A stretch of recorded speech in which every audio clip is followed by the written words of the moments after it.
Hi guys, কি অবস্থা সবার? Welcome to my another mini blog. তোমাদের সাথে অনেক দিন কোনো মিনি ব্লগ শেয়ার করা হয় না। আমি জানি না আমাকে তোমরা ভুলে গেছো কিনা।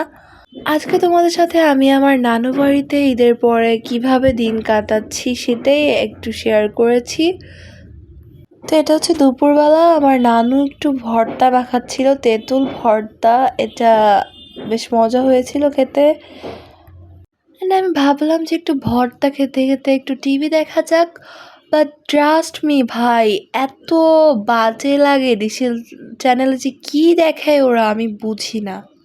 তারপরও আমি একটু টিভি দেখতেছিলাম অ্যান্ড আবারও আমি আইসক্রিম খাই। অ্যান্ড দেন দেখি যে আমার নেলসগুলো অনেক বেশি খালি খালি লাগতেছে, তাই আমি একটু নেল পলিশ পরলাম, একটু ডিজাইন করলাম আর কি নেল পলিশ দিয়ে। আর এখানে এই বিড়ালটা না সবসময় আমাদের বাসার আশেপাশ থেকে ওই ঘুরে বেড়ায়, কিন্তু ওর না কি একটা জানি হয়েছে, রোগ ব্যাধি। যাই হোক, তারপর আমি গিয়েছিলাম ছাদে আর দেখি যে বিকালবেলায় চাঁদ উঠছে, তাই একটু ভিডিও করলাম। আর একটা কথা, সেটা হচ্ছে আমি কোনো ভ্লগ আপলোডে কদিন দিতে পারি না, কারণ আমার কাছে আসলে কোনো আইডিয়া নাই যে আমি কেমন ভ্লগ বানালে ভালো হয়।